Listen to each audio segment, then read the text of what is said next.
All right. Well, welcome to the next episode of Inside the Wave. I think it's episode 11. I kind of lose track after time. But today I have the incredible Ava as a guest on the podcast. Ava is many things to the Utopia community, a student, part of our, I hate using the word like employee, but part of our team, which is weird because like we are like Utopia in general is a team, but like you're part of the team that gets paid by us. Yes. You help manage our summer camp. You're a jiu-jitsu athlete. But yeah, I think it's exciting to have you on the podcast because there's not a lot of people that have started with us in their teens and now are employees leading programs and on that path. So welcome. Yeah, thank you. Excited to be here. So let's talk about when you started with Utopia. You were like 15, 16. Like 15, 16, and you wanted to be the next Ultimate Fighter. Something like that. I actually was brought in by a friend of mine at the time from high school. Cool. Who's that? I don't even remember. Eli. Oh, yeah. Yeah. He had made a comment one day that he did like kickboxing with you guys. I was like, oh, that could be fun. My dad has a kickboxing bag in the basement. Cool. And I used to mess around on that. I was like, I might as well learn what I'm doing. And then came for a class and my mother told me I wouldn't stick with it. And I'm here 6-7 years later. Did you stick with it because your mom challenged you and you wouldn't stick with it? Originally, yes. I think you're one of those people that just needs to prove everyone wrong. Yes. Yeah. And it was fun. It was a good energy outlet. Cool. So like that was your pure motivation. You had a friend that was doing kickboxing and you're like, yeah, I'll join you. Yeah. Originally, once I got more into it, it was really good for self-defense. I started doing like the live sparring classes instead of just the cardio kickboxing. And then that kind of morphed into my main motivator with it was self-defense and learning how to protect myself because I was going to be going to college in a year or two at that point. So, yeah. Do you have any like big challenges when you got started? Because you were a female teenager. Yeah. Joining a class with a bunch of adults, but also like a bunch of males as well. Yeah, I was for the longest time one of, if not the only female in that class. And then especially in the live sparring class. Yeah. I was like the only female. And it was really intimidating at first. It like took me a really long time to get over that of like, oh, not only am I not good at this, but I'm so much worse at it because of all these giant men that just have like the physical advantage on me. But I think the community at Utopia was really super supportive even back at that time when I wasn't really fully involved and they were really encouraging to keep me going. So even though I had that like block of, oh, I'm really bad at this and oh no, I don't know if I should be doing this. Everybody, whenever I brought that up, was super encouraging for me to keep going. That's awesome. And eventually you found jiu-jitsu, which is your primary thing nowadays. What got you suckered into a jiu-jitsu class? Actually. It was COVID and we had to sign up for classes. We had to register for classes. And somehow in the system, one of my classes got registered for a jiu-jitsu class and I did not do it. And you would not let me change it. And you said, you got to show up. And I think you were just joking at the time, but I didn't know how to change it. Joking, not joking. Yeah. So that's cool. I came. I had fun. I didn't join the co-ed right away though. After that class, I went to the women's only classes first. Cool. And I did that for a while. And then Rebecca roped me into the adult co-ed classes. Yep. And she's like, just come give it a try. You can just train with me. And you were like on the brink of, we have teen classes, we have women only classes, we have adult co-ed classes, like regular jiu-jitsu classes. And you were like too old to be in the teens class. Yes. Because our cutoff there is like 16, 17, depending on like size and skill and stuff. So you're like almost pushed into the adult class. And our women's program is much different of a program than our regular adult one. Yes. Yeah. It was every Saturday at that time. And it was just whatever they wanted to teach essentially. And I think it was ran by 2 blue belts at the time, 2 women blue belts. And and then I came into the adult class because I was like 17 at that time. So I'd already been training for about 2 years with the kickboxing program. Yeah, so like you knew the community, you knew the coaches, you knew a lot of the teammates. Not all the kickboxers did jiu-jitsu, but a lot of them did. Yes, yeah. And we eventually got rid of the kickboxing program because we just wanted to focus on our core competency of jiu-jitsu. Yes. What was the hardest transition going into jujitsu? I think that mental block of being that close to people. Like Okay. kickboxing, you can keep the distance Yeah. and they're not on top of you. And then in jujitsu, it's like, okay, now I'm with all these adults Yeah. and these adult grown men, and they're on top of me and they're squishing me and I can't breathe. Yeah. How But did you how did you manage that? How did you deal with that? I know a lot of people like when they first come into jujitsu, there's a lot of things that are overwhelming. Like it's not just that, right? It's yes. also the fact that like it's a new activity in a new place with a new community with new Hmm. instructors. So at least you had a program that helped get rid of all of those other things. Yes. But that's still one of the most challenging ones, right? You can go into new places and meet new people anywhere, like go in a coffee shop Yeah. and introduce people. You can't go into somewhere and be like, hey, completely invade my personal space Yes. and like just stay there. Hmm. Yeah, I think it was super fortunate that I was already a part of the community Yeah. and that at that time we had a couple other women in classes, like Hannah and Sam were going still. And so we had a couple women that were already kind of established and to me knew what they were doing. Granted, at that time they were both white belts, like four Yeah. strip white belts, but to me that seemed like, oh, they know everything in the world. And then Tanner and Dylan, who was training with me in the kickboxing program, also were starting around that time. Mm-hmm. So I had familiar faces. Who are And also like new in the program yeah, with you, also new in the program. And I which think, great people to start with, considering you said like you had grown men on top of you squishing you. yes, For people that don't do jiu-jitsu, there's different types of jiu-jitsu games. Like you have the yes. people that try to smush you and you have the people that move a lot. Hmm. The two people that she started with are not the smushers. No, they definitely are not. And Yeah. actually, to this day, Tanner's still one of my favorite training partners. They're just Just nonstop moving. flows. Who was Yeah. also on the podcast. He was on the podcast. Yeah. A couple episodes ago. Nice. Yeah. Um, so having good training partners helped you get into that. Now, do Yes. you have a preference nowadays to, if you had advice for women looking to get started, and I hear different things from different people, should they try a women's class first? Should they go into a regular class first? It's surprising to me, actually, the amount of women that I talk to that are like, Hmm. no, I don't want an all women's class. Yes. Yeah. I think if I was doing it all over again, I would go with the co ed class again first. I Okay. think it gives a more realistic approach. And a lot of the like women's only classes are centered around self defense, which is great. But then it Mm. gives you that idea of, oh, I did a self defense class. I'm good. I don't need anything else, Yeah, which is yeah, yeah. so not the case. Yeah. And, even after doing jujitsu for 4 years now almost. Yeah. Even now, like, I'm like, I still need to keep going. Like, I still need to learn more to be able to defend myself. Yeah. And so, So like maybe the women's class is like if you like being around other women and you're intimidated by yes. men to start, maybe the women's class is a good spot to start. Yes. Yeah. It definitely plays its role. When I came back from college after I had run into some issues up there, I only wanted to do the women's classes. Okay. So, like, I can see how women that have gone through stuff in their past, that would be a really great entryway in. Comfort Yeah, zone. comfort zone, good to ease them into it, kind of like Yeah. that doorway into the world of jujitsu.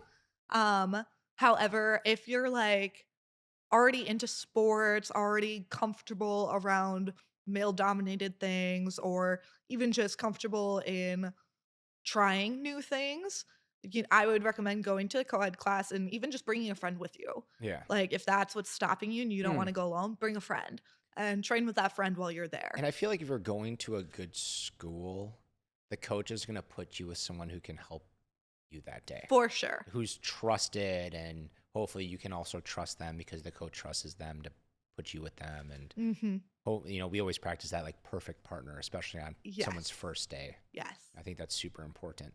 Mhm.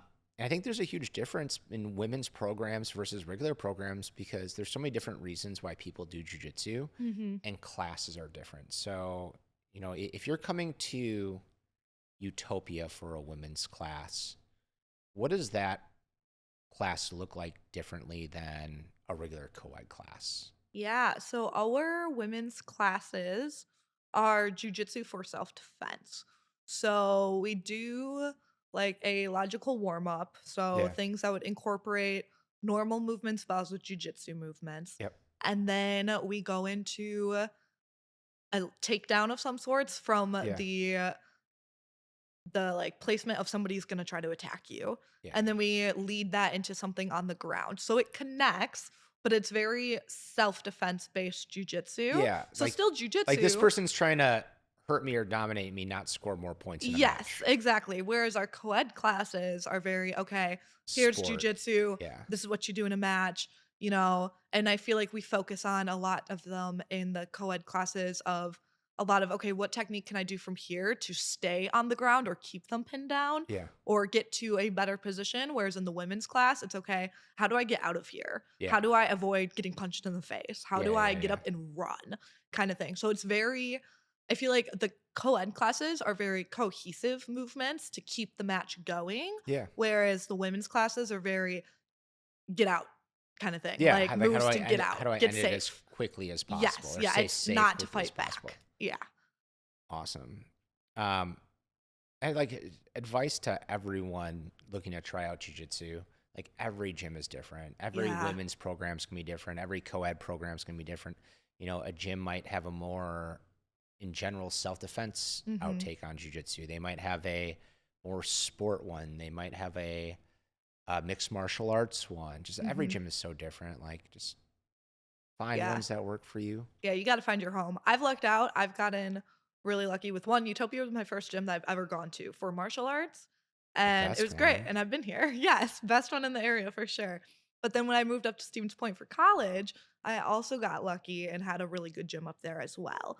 And so I feel like that's not the case for a lot of people. Like I've tried other gyms in the Milwaukee area. They're all good, but they're all very different. For sure. And so you definitely need to know what you're looking for, especially as a female. I feel like we have very different criteria than just somebody walking in off the street as like a male wanting to learn how to become the next UFC fighter, Yeah. right? And so some of the things that I looked for specifically when I was up in Stevens Point after already knowing what Utopia's culture was okay, is there a female presence? How do the coaches respond to a woman coming in? Like, are they giving the same amount of attention to them? Are they just kind of blowing them off?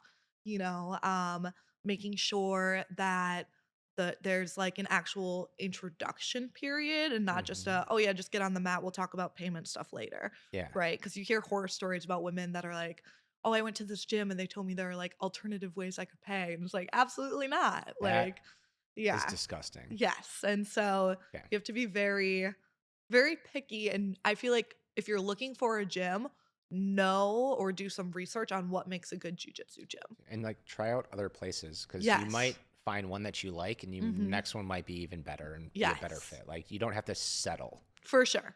And I tell that to everyone. Like if I have a friend that's like, hey, you know, I'm looking for a gym out in Madison. Hmm. Like, hey, here are my 3 I would start with, but like in reality, you should try out all of them. Hmm. If you can make it to them, like if your schedule allows you to drive that distance to make it on a Hmm. regular basis, like try them all out. Like For don't just do sure. the first one and be like, yeah, this one's for me. For sure. Yeah. Don't be afraid to commute either.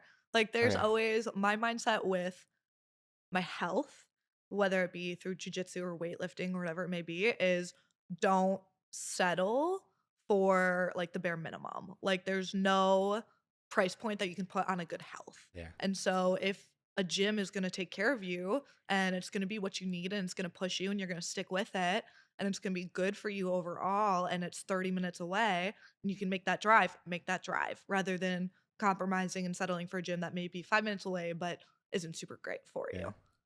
Now, I'm sure you believe this, but are you a believer in the fact that like most females should likely learn jujitsu or something before going into their like adult years? Yes. 100%. Like Yeah. and I know like we say that, but how can we like truly encourage the audience to like, hey, put your teenage girls into something and not just like a one day, like you said, like a 1 day class. Yeah. Like the amount, I mean, you're our, and I didn't say this yet, but like you're now our sales and marketing director. Mhm. You run our summer camp. Yeah. You get all the messages that like it's senior year, it's Mhm. mom 2 months before college starts. Hey, I want my daughter to be able to defend herself before she goes off to school at Madison. Oh yeah, Here, man. you have 2 months to do it. She could attend 4 classes. Yeah. Yeah. Like, It's well, not enough. Nowhere near enough. I like, mean, what would you say? You know, you started when you were 15 and 16, mhm. and now you're probably fairly confident in your ability to defend yourself against maybe not everyone, but a Yeah, good handful of people. for sure. Like, how long did it take? What did your training look like until you were actually built that confidence? Like, "Yeah, I feel like I could actually stand up for myself." Or Yeah. it's probably something you're still working on. It definitely is. That's definitely something that I've thought a lot about, especially with the younger girls that have been coming into our gym recently. It's been like 5 or 6 years of training, right? Yeah. Yeah, 5 or 6 years for sure. I started off with kickboxing, went into the whole MMA route, Muay Thai, and then did Jiu-Jitsu. And along my Jiu-Jitsu journey, I was assaulted a couple times, and I always beat myself up over the fact that I wasn't able to stop it at that time, right? I was like, I want to say Yeah. 2.5 years into my kickboxing journey, a year into Jiu-Jitsu, and I was like, "Oh my gosh, this is pointless if I've been doing this for so long." Why can't I defend But myself? Yeah. yeah, but looking back, what I did know came in handy, and it could have gone a lot worse if Okay. I didn't use what I knew. And so that's always been something now that I've reflected on, is that you can never learn enough self-defense.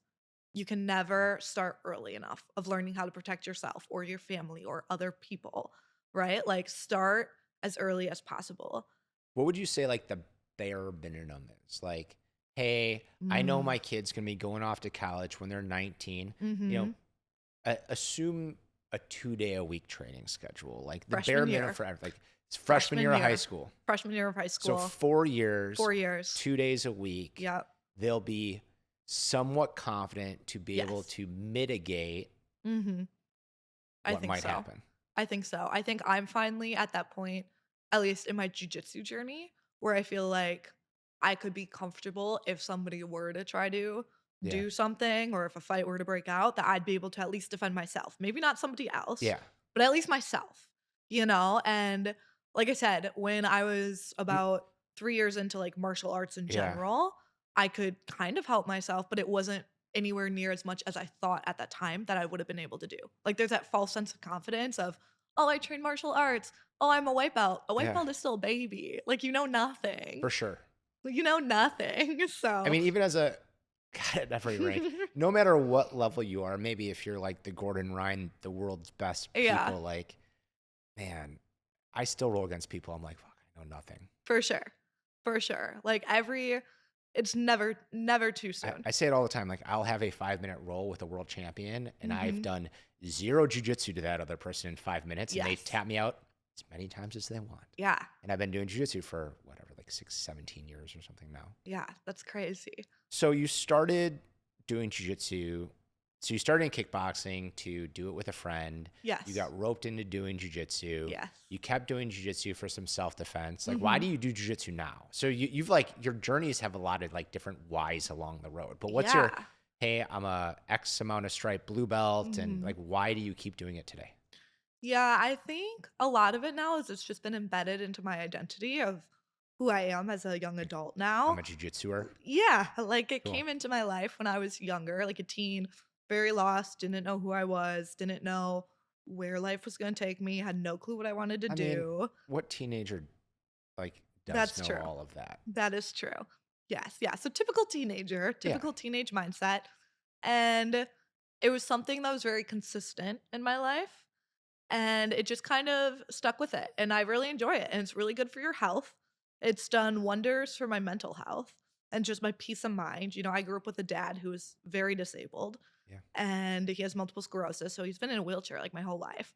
And there's always that thought of, if somebody were to break into our house, who would defend it? Okay. Right? Yeah. And like, that's kind of like weird to say, but we've talked about it as a family. Like, that's always kind of Yeah. there where it's like, we never had the typical defender father Yeah. figure. And so I feel like somewhere subconsciously, that's what motivates me currently is I Mm. want to be able to, if something were to happen in the future, be able to protect my kids or my household, right? And obviously Cody does jujitsu, so he would be able to help too.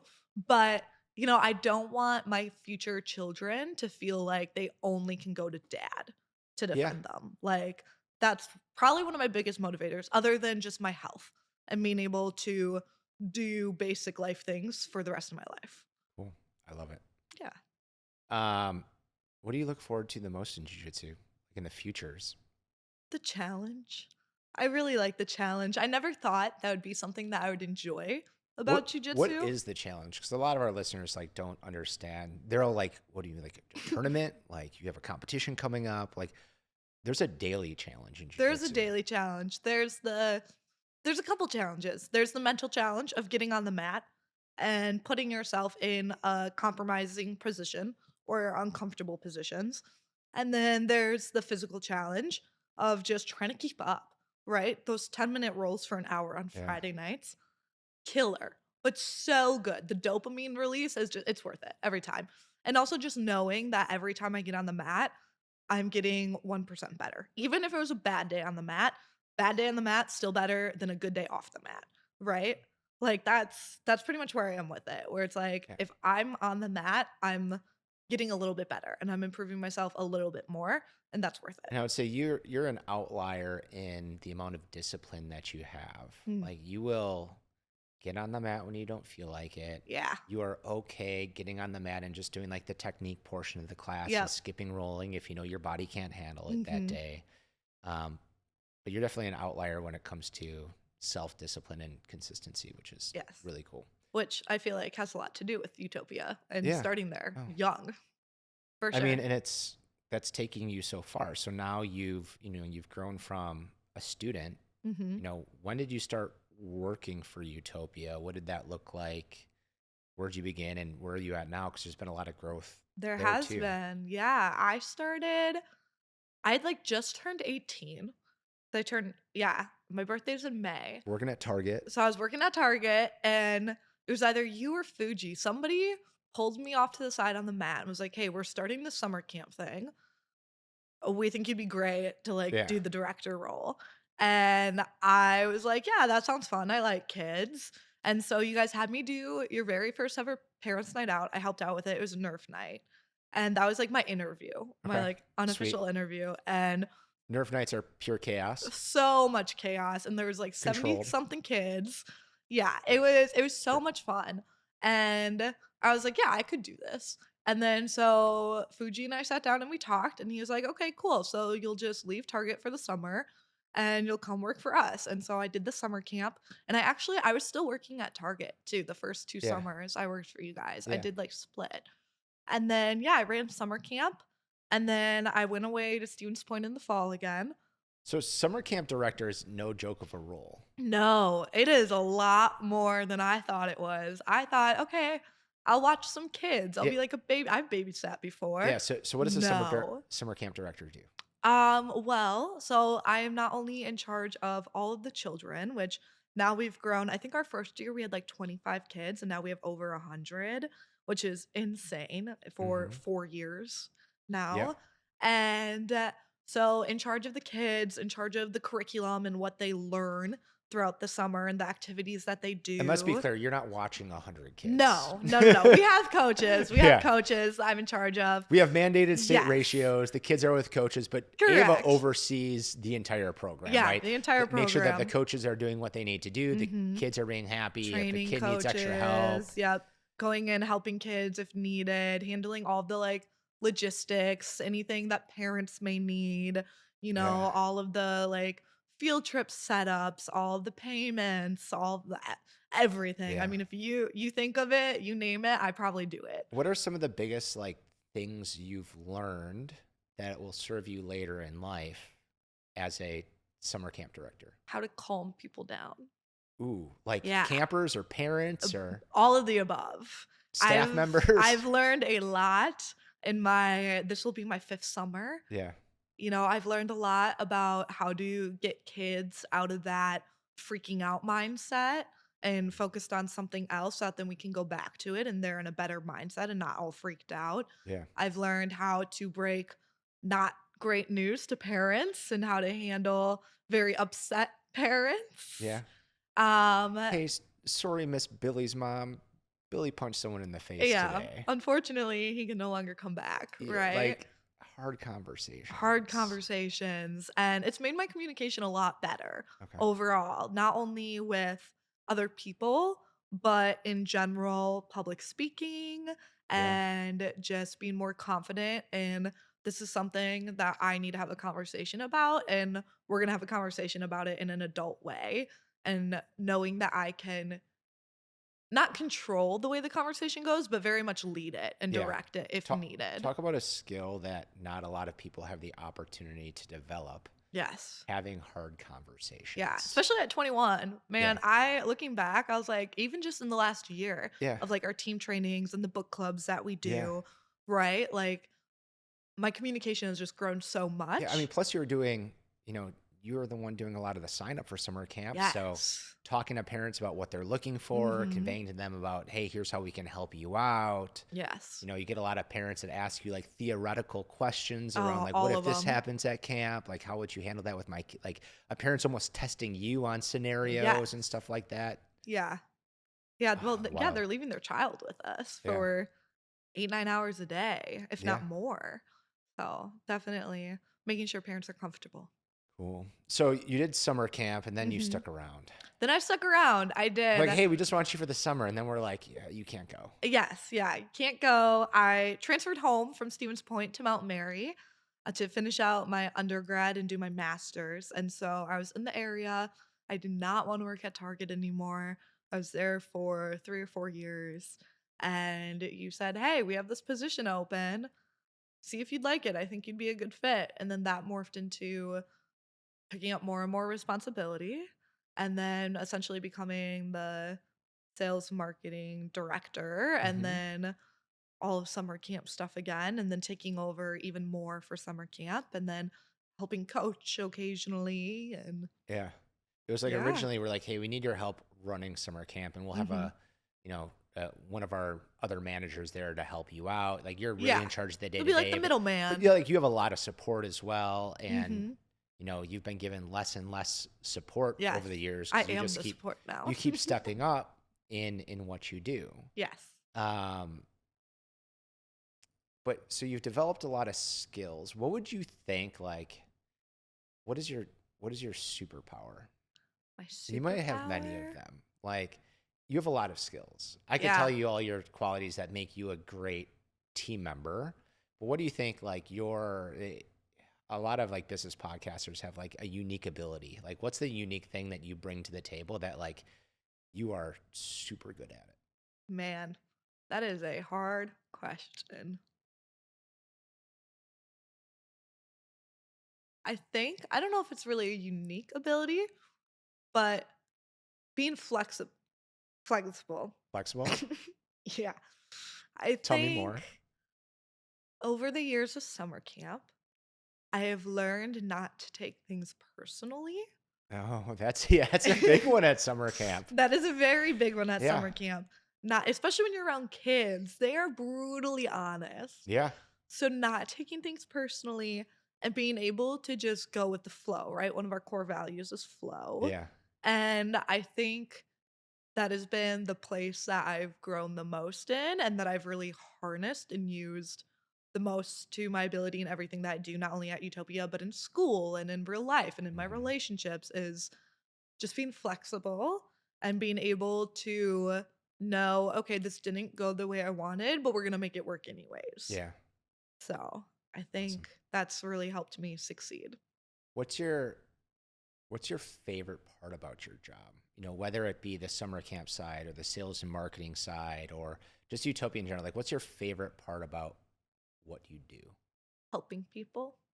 I think we make a very big impact in the community. And even if it's just listening to a kid for the day or encouraging them, to make a new friend or helping a kid that's having a hard day on the mats, I think that might be my favorite thing is just seeing the impact that we have on kids and adults alike and knowing that what I'm doing has a purpose. Have you had that same impact on yourself from our other coaches? For sure. Definitely. I've had a lot of support from coaches. I've had a lot of coaches, I mean, yourself, Fuji, Aaron Rent specifically, go above and beyond, Dan Rathmanner even, just go above and beyond with We'll helping cut out me. that Dan Rathmanner part. We'll make sure he doesn't Yeah. hear that. I'm just Yeah. kidding. Don't need to let him know. Big head. But yeah, just going above and beyond and taking an interest in what's going on in my life Cool. beyond jujitsu and taking that time to, if they notice, hey, you seem off, what's going on? Yeah. Having that conversation and making sure that I'm okay, or making sure that I know I'm doing well if I'm in my head or whatever it may be. And, I joke about it a lot, but I do feel like truly a lot of you guys have become like older brother or father Mhm. figure type things for me, and very much role models for sure. That's the goal. Yeah. That's the goal. So today you are in your master's program. Like you've Yeah. always been accelerated in school. Yes. Like you graduated high school early and you did a college degree in like 2 years or Yeah, yeah. So I graduated. Well, so I finished my normal high school classes early, and then I did okay. like AP classes to Oh, sure. finish out my 4 years. So I graduated with a 4.5 GPA from high school. Wait, So that's a it's above a 4.0. So we had okay. weighted classes because of It's the been a while since AP. I've been in high Yes, school. it is above a, yes. Okay. Yeah, so typically it caps out at a 4.0, but because I was AP taking classes college can level get you above that. classes, yeah, with the AP ones, Okay. they were weighted. So Yeah. I graduated with that, all honors, that whole thing. And then I finished my undergrad, so my bachelor's in psychology pre-dietetics within 3 years. And then I I took 5 started, years for mine, so there you go. damn. Everybody goes at their own speed. I mean, it didn't help that I started Utopia when I was at college. I But was gonna say, yeah, you already were starting your Jiu-Jitsu was a little bit more of a business, and priority than my classes. yes, yes, yeah. I mean, I've definitely struggled with that balance Okay, for sure. so But we're going yeah, to talk three about that. So years 3 years of undergrad, and in now undergrad, you're in your second year, first year first of year my still. master's, first year of my master's. I graduate next year with that, and then I'll take the RD exam. Hopefully, become a registered dietitian right away, Yeah. and then go out into the world of dietetics. Why dietetics? I feel like a lot of it was based on my dad. So with his multiple sclerosis, he tried a lot of different things to help slow down the progression of it, and nothing really worked. None of the meds worked. None of the like exercises really worked, or like the PT things that they told him to do, until he basically went into the world of diets. Okay. And he did a whole bunch of yo-yo dieting when I was growing up. Him and my mom did. And then essentially, when he realized none of those were working, he did a deep dive into nutrition and what it actually Sure. means to be healthy and what's actually in our food. And I learned a lot through him. And actually, he cut out most gluten, almost all artificial sugars, pretty much only ate things that grew from the ground and that we could make at home. And so, very limited packaging, and it slowed down his MS like Yeah. crazy. Like, he made really good progress. He was able to stand on his own. He was getting to the point where he could walk a little bit without his cane. And then that was like really big for him. Yeah. And Well. then he unfortunately got pneumonia on the plane coming home from he went to go get a procedure done, and Yeah. then fell, broke his leg, went down a whole thing. And that then got pneumonia and COVID at the same time. That really wiped him out. Yeah. But for the time that he was doing that and able to work on his nutrition, it made a difference. Helped. So when I was going into school to decide what I wanted to do, I really had no clue. And I was like, well, I really like food. And I had an eating disorder for like 6, 7 Yeah. years. And I was like, okay, maybe I'll take a couple classes for this. I can always change my major. And it just kind of stuck. Cool. Yeah. What kind of what kind of clients do you want to work with in the dietetic space? We just talked about this the other Yes. day, right? 'Cause Yeah, we you did. can work with patients like your dad, Mhm. right? You could also work with the spectrum to athletes. I'm sure Mhm. there's like baby dietetics. Yep. Like Yep. there's this huge spectrum of what you could go into. Like, what is your money doesn't matter perfect? Pretend every dietetic position pays the same amount of money. What's your Yeah. perfect dietetic world? Perfect dietetic world. Like on a daily basis, I want to work with these type of people. Athletes, for sure. Specifically, female teen athletes. And I think it's because I struggled so much as a female teen athlete with my body image Yeah. and having an eating disorder and not knowing, going from that to then going to, okay, now I need to get strong. I need to learn how to defend Yeah. myself. I no longer want to be the skinniest version of myself. I want to be the It's hard to strongest. be skinny and weak and still be able to defend yourself at the same time. Exactly. I For the Like, first couple there's a reason why months. UFC fighters are just like yoked. Yes, for the first couple months, couldn't even frame in jujitsu. I could not keep my Yeah. frames up. I think, I want to say I was like 110 pounds when I started jujitsu. I'm 155 right now. Yeah. And that was like crazy for me to even think about. Oh my gosh, I can't even keep up my frames. Yeah. So, Could you yeah. even hold your hands up in kickboxing to defend your face? Do your hands just keep They got falling really down? tired really Yeah. quickly. And actually, my first couple months, I didn't even want to hit anybody else. Yeah. Because you just didn't have the power output to, No, like, I'm going to hit you, but I know it's not going to hurt you. exactly. I liked kicks more, always. Okay. My kicks were always strong. Yeah. So how do you balance it all? Like, what's your system? You know, we've had a lot of people on this podcast that are like entrepreneurs balancing it with business, or families and balancing it with like their kids and stuff. Like, you have your own little world of, I work, I need to Yeah. train, I do jujitsu, I like lifting, I'm in a master's program, I'm in all these internships for my master's Hmm. program that I don't get to pick. Like, you have a lot of different irons in the fire pulling you in a bunch of different directions. Yes. How do you get it all in? How do you prioritize it? How are you okay with shifting priorities? Yeah. I struggled with that for a very long time. I put a lot of my worth in how much I was working out Mm, versus other things. And I think when I started grounding myself in my faith more, I realized, okay, I need to stop attaching my worth to the things that I'm doing. And that'll make it a lot easier to rest and to say, okay, this isn't working for me today. Or, okay, I'm in a season of my life where this can't be a priority. yeah. And so when school started, my undergrad, I flew by. I did not have to study. I didn't have to like really do a whole lot extra outside of classes. I Yeah. could work out every day, all day long if I wanted, but I couldn't do that in my master's anymore. So knowing when to let up and when to know this isn't good for my mental health anymore Hmm. was a big thing for me to learn. And a lot of that came with sitting down and talking with like you or with my dad or other people that were good at seeing through my bullshit Yeah. essentially and knowing, okay, these are your actual priorities. You just want other people to be proud of you or to give you Yeah. permission to relax. Do you think it helps being in school and school operating in like a semester basis to help you be like, okay, this sucks. This schedule sucks right now. I'm not getting XYZ in that I would like to, but I Mhm. at least know by the end of the semester, could be totally different. Yes, yeah, that was a really big carrier this semester, Yeah. knowing that, okay, even though I have to put all of this time, excuse me, all this time into school, Yeah. that I know next semester I'll have more time for jujitsu. Or I know come summer I'll have more time for jujitsu and these Mm, things that I want. And that for now, I just need to sit and focus. nice. I have a health coach and he uses the term seasons a lot. And Yes. like, season can be like 2 weeks, it can be Hmm. 6 months.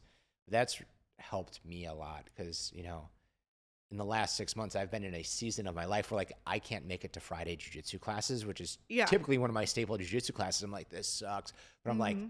but I know in a couple months I'll be able to make Fridays again, and it's Yes. fine. Like you said, jujitsu's always there. It's always Like, there. The you mat is go back always to it. there. There's always classes going on, whether you're Yes. there or not. There'll still be classes in the Hmm. future. I'm going to be able to ideally do jujitsu until I'm 100 years old. Exactly. And you can only do that if you take it easy Yeah. and just go when you need to. Yeah. So, Nice. Um, what suggestion would you give to other people in college that are where you are at now, right? Like, you're kind of you're almost wrapping up a degree. You're yeah. kind of in this like almost future transition period Hmm. of your life. You have a lot of stuff going on. Hmm. What advice would you give to other people on this stage? Take it one day at a time. Don't I'm a very big planner. I'm a very big, I need to have everything go a specific way, very type A personality. Have you always been that way? Yes. Okay. Always. Always. Because you've had And growing up in your house, you had to help a lot in your house and like be yes. that person. Yeah. Yeah. When my mother was at work, I was basically the primary caretaker for my dad. Yeah.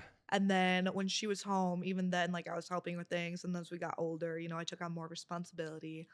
And I feel like that stability of knowing, okay, I'm gonna have to help feed my father, or I'm Yeah. gonna have to help get his socks on, or like knowing what was coming up next was what kept me okay with it. Do you like responsibility, or would you like have?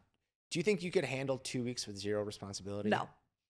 I go insane. I even just winter break with just working. I Yeah. have like not so much free time, but like I have free time and like Cody's always telling me, he's like, just sit down, just take a nap, Like, what do I do? just do something. I'm like, no, I need to be busy. I've Yeah. always been busy my whole entire life. And for better, for worse, that's just how I operate. I operate very well under pressure and when there's a lot going on. Yeah. And And you just like so, doing stuff. You're like yes, an yeah, I like being active busy. human being. Yes, yeah, I like being busy. I like doing things. I like specifically working out, things like that, right? Because my dad couldn't. So Yeah. we were always taught don't take your health and your physical abilities for granted. Yeah. Yeah. Yeah. And so I think no matter what stage of my life I'm in, that'll always be a priority. Do you even take it like a day where you have nothing? Like I need one day a week where it's like no obligations, nothing. And if I decide that day I want to sit on my couch all day, I can. I've gotten a lot better about doing that.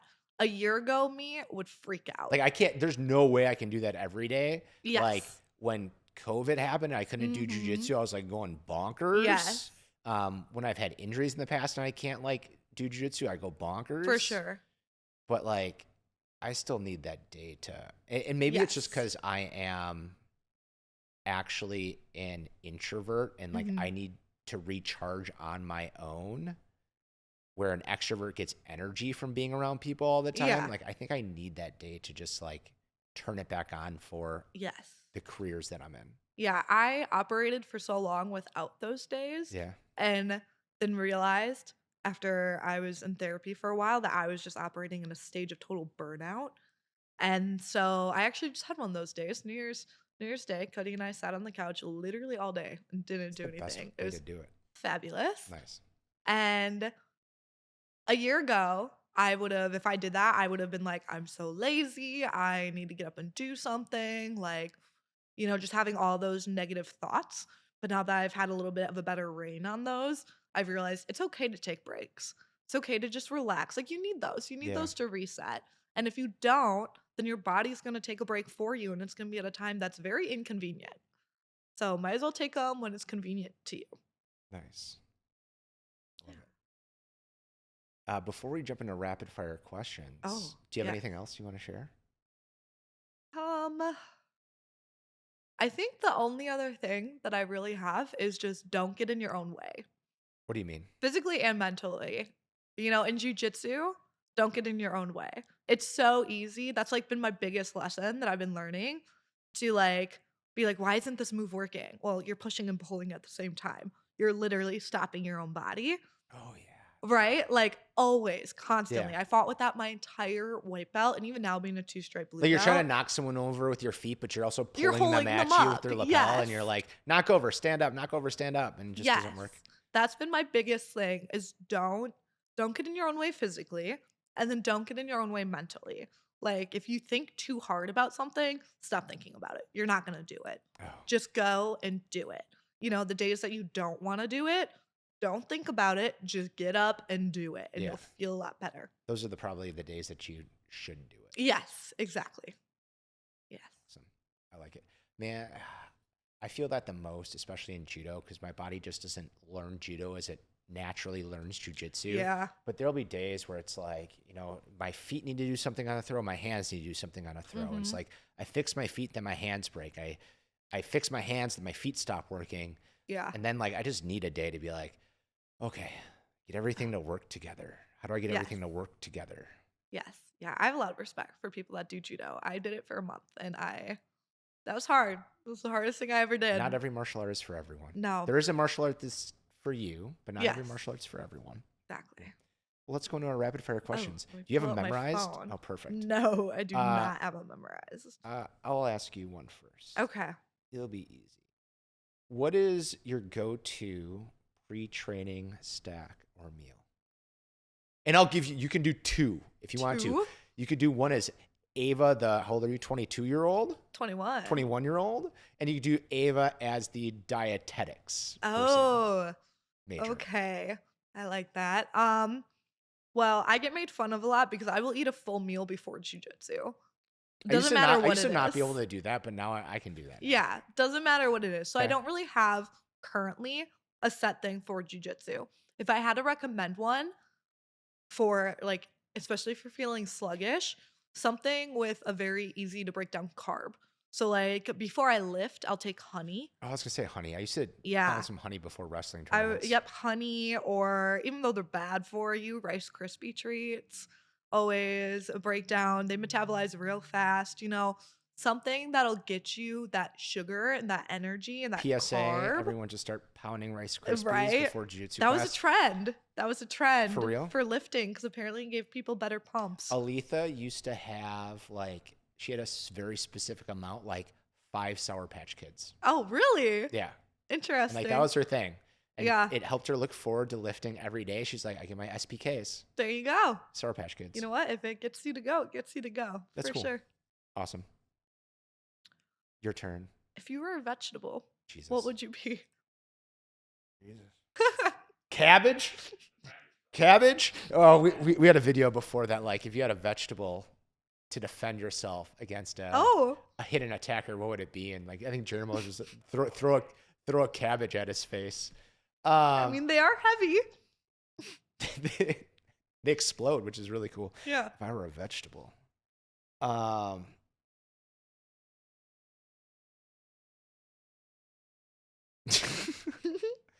fuck. They stumped you.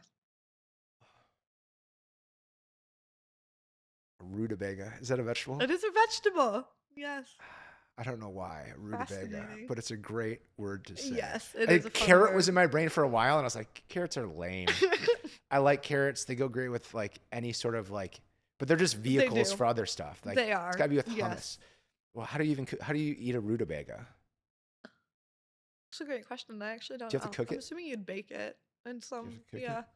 Like, put it in the oven. I don't know. Yeah. I don't know. Nah. You know, what I will say, what would I be, or what is my favorite one to eat? What would you be What would I be? if you were a vegetable?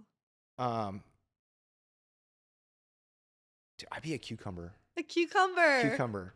I could see And not the that. cucumber, but the cucumber plant. Yeah. Because they just they go with the flow. They just do. grow They wherever. vine, they grow like crazy. they Yours grow took over your wherever. garden this year. Yeah, I'm a very growth mindseted person. Yes. And cucumbers grow a lot. And I would be a cucumber. There you go. Final answer. Fabulous. Oh, that took a lot. Jeez. What's your favorite martial arts memory? Getting my blue belt. Proudest moment? Yeah, I think so. I did not think I was going to get it. Just ever? Just I ever. trained forever. I could train Yeah. for 30 years. Well, and because I never get my kept blue belt. moving. I kept going up to Stevens Point and then coming Makes back. it And harder. then you brought it up and you're like, yeah, we'll get it to you next time you're home. And then it was like months later. I was like, I'm never getting Yeah. this. And then I Cool. got it. It's a cool Great. achievement. It Do you is. think when you get your purple belt, that's going to be like, it's not my blue belt anymore. It's my purple belt. Maybe. I think When you get your black belt, it's going to be, it was my black definitely belt. for my black belt. I think my mindset since I got my blue belt has shifted to being like, oh, cool. But like, it's just a belt. Yeah. Like, purple belt is mid, if you think about it. Like, Of the belts, it's the middle. it's the middle. mid. It's not like, I know mid is a slang term. Yeah. I just wanted to make sure I understood what mid Yeah. was. Like, actually, like the middle. They're the median. middle. Okay. But Is I that mean, what mid means? Yeah. Like when kids say mid nowadays? It's Well, just it kind of just means like they're average? like meh. They're Oh. average. And that's kind of what a purple belt is. I feel like, right? Like white belts. Cody's a purple Babe, belt. I know he is. We had this conversation the other day. I'm going to tell Cody he's meh now. You do Okay, that. that's Ava's boyfriend, by the way. Meh. Cody, you're meh. Anyways, your turn.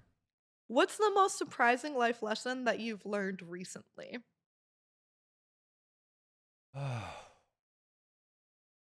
You asked the hardest damn question. questions. I asked you what vegetable you would be last. Yeah, but that was hard. The most surprising life lesson. Yeah. I wouldn't say it's the most surprising one, but it's one I'm reminded of often.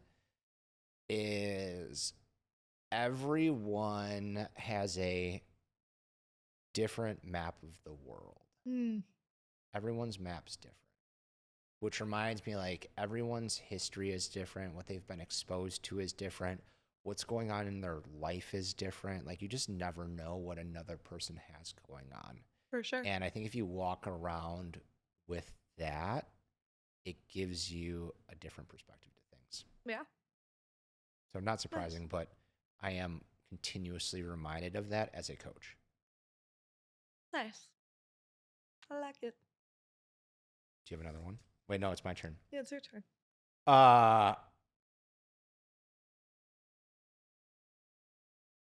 This is a good one.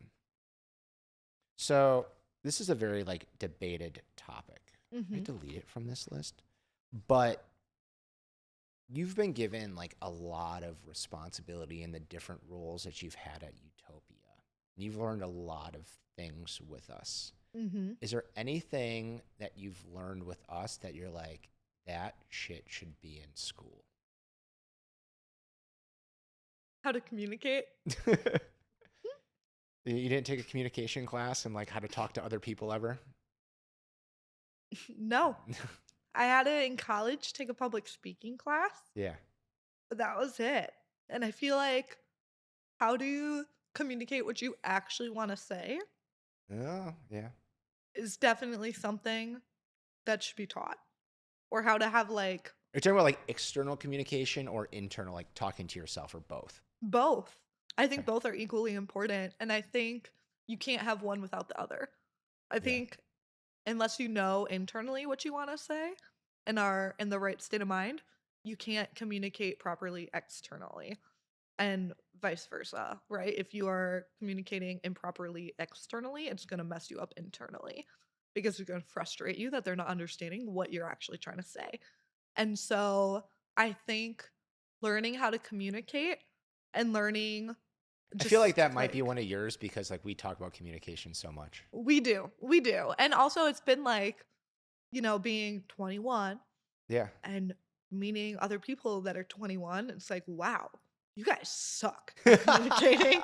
Like, this is horrible. And you do a lot of the hiring for our summer camp. So like I do. we're trying to find other directors right now for summer camp. And like, that's one of the number one things that we need to Yes. find is like, can you actually Yes. talk to other people? It's like, are you going to be okay with this position? Yeah. Because good luck at having challenging conversations if you can't communicate easy conversations. Exactly. And I feel like that's so important, especially looking to the next 5 to 10 years of my life, growing into an actual established adult and, hopefully getting married, having kids, getting a real job. Communicate to your kids? Yes. Like, okay. Yeah, being able to communicate, I think, To your is number spouse one. or partner? Spouse for sure. For sure.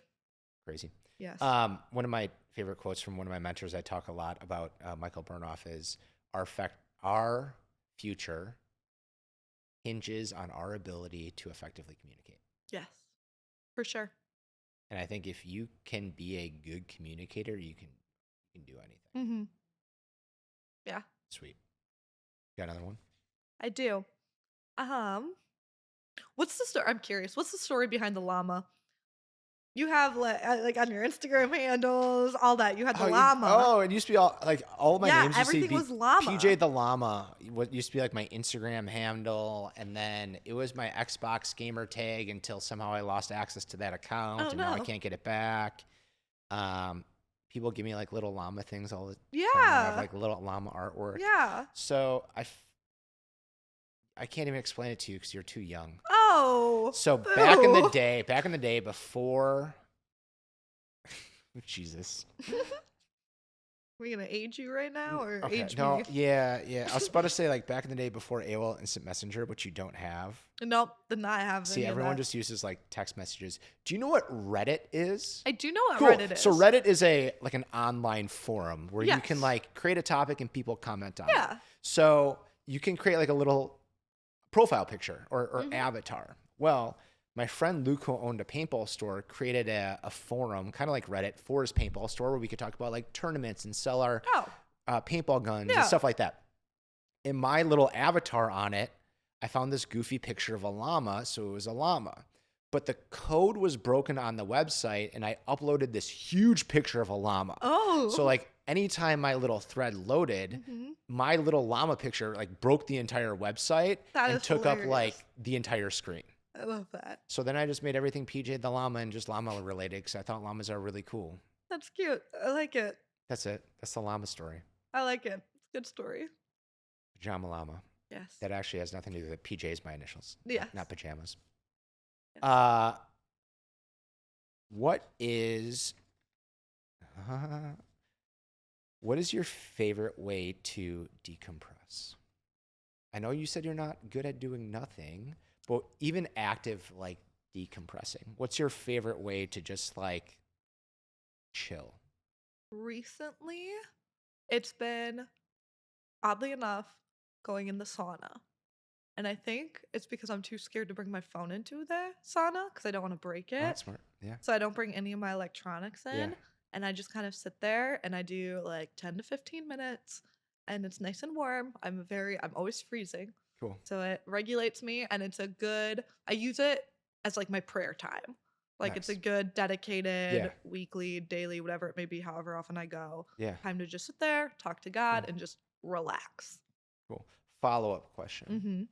What is your, and I'm not a religious person, but what Mm-hmm. is your favorite Bible verse? Is it's called a Bible verse? Yeah, it What's is a your favorite Bible one? verse. Romans 8:18. What is that? Is that the tattoo That's you the have? one that's tattooed behind my ear. Neck tattoo? Yep. The the pain you feel now cannot compare to the joy that is coming. That's always been Tell me about it. one of my favorite ones. I feel like having so much unreliability, I guess, with my father's condition, and that, we were getting told at school saying, "Hey, your dad's dying, you have to go say goodbye." Or I'd come home and my dad was laying on the ground and he's been there for hours and he's passed Mm. out and I'm the only one walking home from middle school that found him. Or, when I was really little, he fell into a wall and cracked his head open from Yeah. here to here.